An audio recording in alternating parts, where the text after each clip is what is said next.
Assalamualaikum warahmatullahi wabarakatuh.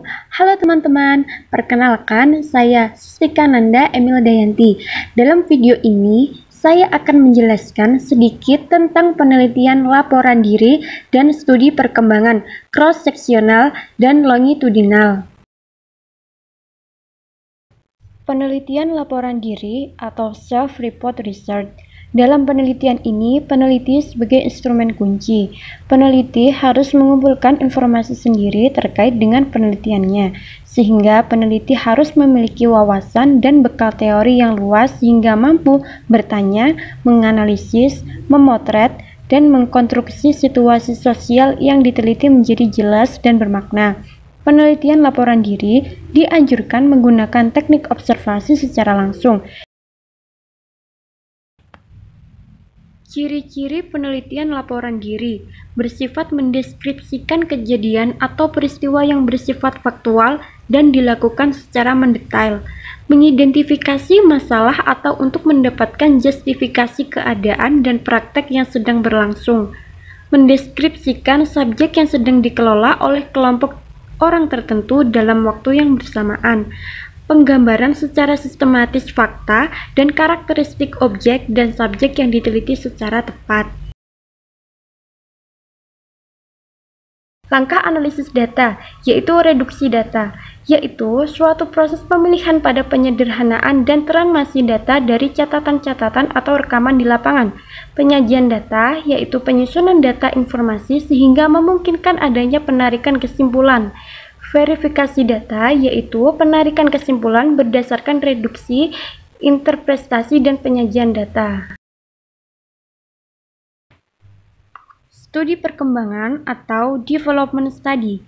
Studi perkembangan bertujuan untuk menemukan perkembangan pada subjek penelitian tertentu berdasarkan fungsi waktu.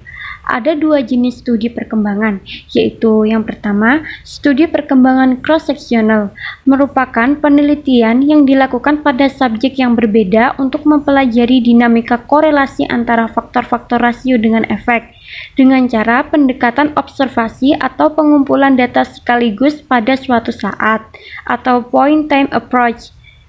Yang kedua, studi perkembangan longitudinal adalah penelitian yang dilakukan untuk melihat perkembangan tertentu pada subjek penelitian yang sama dalam kurun waktu tertentu. Karakteristik penelitian cross-seksional lebih banyak dilakukan dibandingkan dengan penelitian longitudinal karena lebih sederhana dan lebih murah. Dalam penelitian cross-seksional, peneliti hanya mengobservasi fenomena pada satu titik waktu tertentu. Karakteristik penelitian longitudinal, yaitu data dikumpulkan untuk setiap variabel pada dua atau lebih periode waktu tertentu. Subjek atau kasus yang dianalisis sama dengan perbandingan antara satu periode dengan periode selanjutnya. Analisis melibatkan perbandingan data yang sama dalam satu periode dan antar berbagai metode yang berbeda. Prosedur penelitian. Tahap pertama, mengidentifikasi variabel-variabel yang akan diteliti. Tahap kedua, menetapkan subjek penelitian atau populasi dan sampel. Tahap ketiga, mengumpulkan data observasi atau pengukuran terhadap variabel. Tahap keempat, mengolah dan menganalisis data dengan cara membandingkan. Sekian penjelasan dari saya. Apabila ada salah dalam penyampaian, mohon maaf, dan semoga video ini bisa bermanfaat untuk kita semua. Terima kasih.